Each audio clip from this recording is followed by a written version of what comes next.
ہمارے جو علماء ہیں نا یہ بیلنس رکھ کر بیان نہیں کرتے.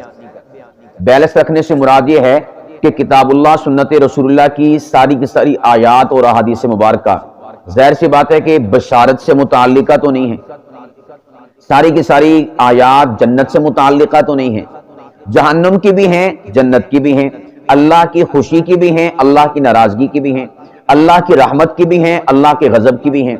لیکن ہمارے معاشرے میں کیا ہوتا ہے کہ خطباء اور علماء یہ وہ آیات اور وہ احادیث بیان کرتے ہیں جو رحمت کی ہیں، جو جنت کی ہیں، جو خوشی کی ہیں. وہ آیات اور وہ احادیث بیان کرتے ہیں جو شفاعت کی ہیں. شکایت کی کوئی بیان نہیں کرتا، غصے اور ناراضگی کی کوئی بیان نہیں کرتا. اس بنا پر ہمارے معاشرے کا مزاج بگڑا ہوا ہے. بگاڑنے والے یہی ہیں، ممبر و محراب پر بیٹھنے والے.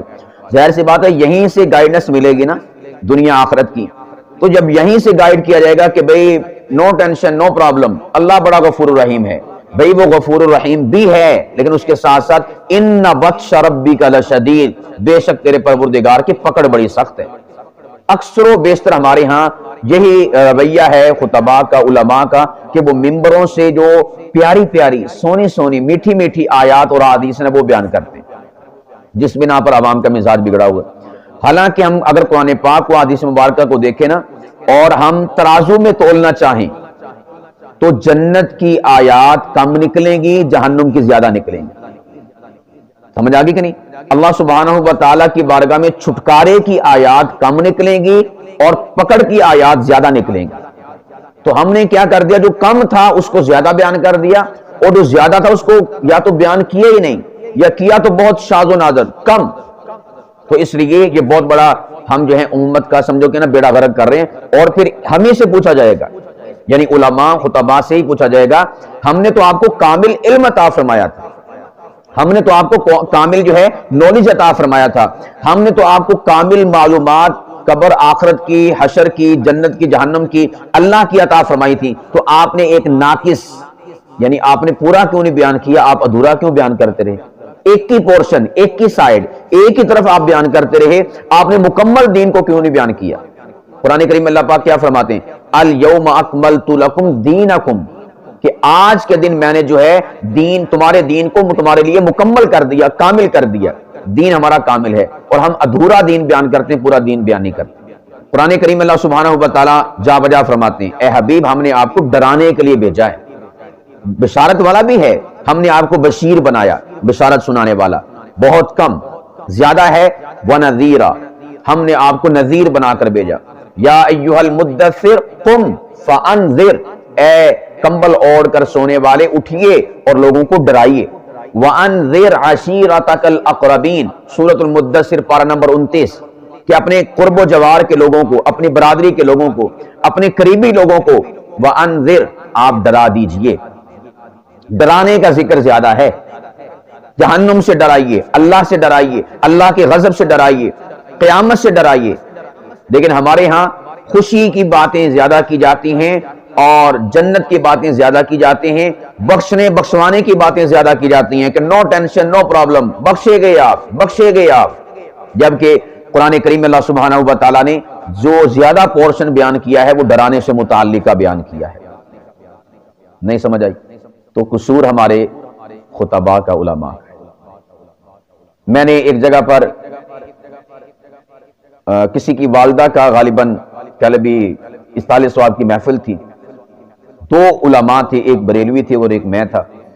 تو مجھ سے پہلے انہوں نے، جو بریلوی عالم دین تھے نا، ماں کی شان اور عظمت پر بیان فرمایا اور کمال درجے کا بیان فرمایا، ماں کی یہ شان ہے، ماں کی یہ عظمت. اب میری باری آئی تو میں نے تو پھر کھول کے رکھ دی قیامت. اذا الشمس کورت، جب سورج بے نور کر دیا جائے گا. وَإِذَا النُّجُومُ انْكَدَرَتْ، جب آسمان سے ستارے زمین پر ایسے برسیں گے جیسے بارش کے قطرات برستے ہیں. اِذَا زُلْزِلَتِ الْأَرْضُ زِلْزَالَهَا، جب زمین کو ہلا دیا جائے گا. يَوْمَ تَرْجُفُ الْأَرْضُ وَالْجِبَالُ وَكَانَتِ الْجِبَالُ كَثِيبًا مَهِيلًا، جب زمین ہلائی جائے گی اور زمین ہلے گی تو پہاڑ سارے کے سارے ریزہ ریزہ ہو جائیں گے. میں نے تو اس کو بیان کیا. وَإِذَا الْقُبُورُ بُعْثِرَتْ، جب قبروں کو پھاڑا جائے گا. اور اسی طرح قیامت کی ہولناکیاں، قیامت کے حالات و واقعات بیان کیے. بیان کرنے کے بعد جب کھانے پر بیٹھے ہوئے تھے نا علماء، تو ہمارے دیوبند کے ایک عالم تھے، بہت بڑی مطلب شخصیت ہیں علمی اعتبار سے بھی اور عمر کے اعتبار سے بھی، مجھ سے فرمانے لگی حضرت آپ نے تو لوگوں کو ڈرا ہی دیا، آپ نے تو لوگوں کو ڈرا ہی دیا۔ میں نے کہا کہ دیکھیں پہلے والے حضرت صاحب یہ جو تشریف فرما ہیں، انہوں نے خوبصورت باتیں کی، بشارت والی باتیں کی، خوشی والی باتیں کی، ماں کی شان کو، عظمت کو، ان کے رتبے مقام کو بیان کیا، تو میں نے مناسب سمجھا کہ ذرا بیلنس ہو جائے، میٹھا میٹھا ہو گیا ہے، ذرا کڑوا کڑوا بھی ہو جائے، تو میں نے بیلنس رکھنے کے لیے پھر اس عنوان کو چھیڑ لیا۔ اچھا پھر آگے سے پتہ کیا فرمانے لگے؟ توبہ توبہ، کہتے ہیں کہ آپ کو پتہ ہے شیخ عبد القادر جیلانی رحمۃ اللہ تعالی علیہ، انہوں نے 40 سال اللہ سبحانہ و تعالیٰ کی رحمت کو بیان کیا۔ 40 سال کے بعد خیال آیا کہ میں اللہ کی رحمت کو بیان کیے جا رہا ہوں، کیوں نہ اللہ سبحانہ و تعالیٰ کے غضب کو بیان کروں، کہ اللہ کا غصہ بڑا ہے، اللہ بڑا غضبناک ہوتا ہے فلاں عمل پہ، فلاں کام پہ، فلاں کام پہ۔ تو انہوں نے سوچا بھی اگلے دن میں نے نا غضب کے اوپر واز کرنا ہے، بیان کرنا ہے۔ تو رات میں اللہ سبحانہ و تعالیٰ کی خواب میں زیارت ہوئی، تو اللہ تعالیٰ نے فرمایا جیلانی ہماری رحمت ختم ہو گئی ہے کہ تو نے اب کل سے جو ہے ہمارے غضب کو بیان کرنا ہے۔ سمجھ آگئی کہ نہیں آگئی؟ تو انہوں نے مجھے واقعہ بیان کیا یہ والا۔ پہلی بات تو یہ ہے کہ یہ واقعہ کہیں پر بھی مذکور نہیں ہے، یعنی ایسا ہوا ہی نہیں ہے، ایسا متوقع نہیں ہے کہ اللہ سبحانہ و تعالیٰ کی ذات جو ہے اپنی کتاب یعنی کتاب اللہ قرآن پاک اس کے اپوزٹ سٹیٹمنٹ کسی کو دے، ایسا پوسیبل نہیں ہے، امپوسیبل ہے، ناممکن ہے، ایسا ہو ہی نہیں سکتا۔ اگر یہ والی بات تھی کہ بھی رحمت کو بیان کرو، رحمت کو بیان کرو، تو اللہ نے پھر قرآن کریم کے اندر جہنم کی آیات کو کیوں بیان کیا؟ اپنے غضب کو، غصے کو کیوں بیان کیا؟ آخرت کی ہولناکی کو کیوں بیان کیا؟ جہنم کے عذابات کو اللہ پاک کی ذات نے کیوں بیان کیا؟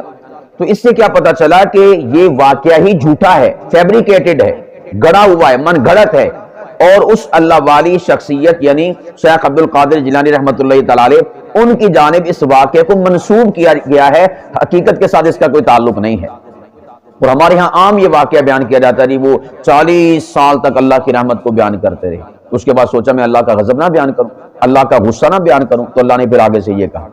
قرآن میں تو اللہ کہتے ہیں یا ایھا المدثر قم فانذر، اپنے حبیب محمد مصطفیٰ سے، یعنی اس کا مطلب تو یہ ہوا کہ نعوذ باللہ اللہ کسی سے باتیں کچھ کرتا ہے اور کسی سے کچھ کرتا ہے، یہی مطلب ہوا نا کہ اللہ اپنے نبی سے کہتا ہے ڈراؤ ڈراؤ، وانذر عشیرتک الاقربین، اے حبیب ہم نے آپ کو نذیر بنا کر بھیجا، اپنے قرب و جوار کے جو لوگ ہیں ان کو آپ ڈرائیے۔ لیکن اللہ سبحانہ و تعالیٰ شیخ جیلانی کو کہتا ہے بھی تو نے لوگوں کو ڈرانا نہیں ہے، بس میری رحمت ہی سنانی ہے۔ تو یہ واقعی جھوٹا ہے، من گڑت ہے، فضول ہے، فیبریکیٹڈ ہے، اور اللہ سبحانہ و تعالیٰ کے برگزیدہ ولی ہیں ان کی جانب اس کو منسوب کیا گیا ہے۔ تو اس لیے جو صحیح بات ہے وہ یہ ہے کہ علماء خطباء کو چاہیے کہ وہ دونوں پورشن بیان کریں، رحمت کو بھی اور اللہ سبحانہ و تعالیٰ کی جانب سے جو پہنچنے والی زحمت ہے گناہوں کی بدولت اس کو بھی، جنت کو بھی، جہنم کو بھی، اللہ سبحانہ و تعالیٰ کی شفقت کو بھی اور اللہ کے غصے کو بھی۔ جہاں پر ہم اللہ سبحانہ و تعالیٰ کی رحمتوں کا ذکر کریں اس کے ساتھ ساتھ جو اللہ پاک کی پکڑ کی، جہنم کی اور وعیدات کی اور قیامت کی آیات ہیں ان کو بھی ڈنکے کی چوٹ پر بیان کریں۔ یہ جو آیات ہیں جہنم کی بیان کرو گے نا تو انسان سیدھا بیلنس پہ رہے گا۔ سمجھ آگئی کہ نہیں آگئی؟ یہ جو قوانین بنائے جاتے ہیں یا مختلف مواقعوں پر تھریٹ اور دھمکی یا اشتہار شائع ہوتا ہے، اگر آپ نے قانون کی یہ خلاف ورزی کی تو پھر ایسا ہو جائے گا، وہ ایسا کریں نہ کریں، یہ جو اشتہار ہے نا اناؤنسمنٹ کرنا، اس سے بہت سارے لوگوں کو جو ہے تھریٹ ہو جاتا ہے، رک جاتے ہیں۔ تو اس کا یعنی اتنا فائدہ ہوتا ہے معاشرے کے اندر۔ تو معاشرے کے اندر اگر ہمارے ان قوانین جو ہمارے لوگ بناتے ہیں ان کی اناؤنسمنٹ کا، ان کے بیان کرنے کا اتنا کلبی بینیفٹ اور فائدہ ہوتا ہے کہ معاشرہ سدھر جاتا ہے، تو جب اللہ سبحانہ و تعالیٰ کی وعیدات کو، خدا کی پکڑ کو بیان کیا جائے گا تو انشاءاللہ اس سے بھی معاشرہ سدھر جائے گا۔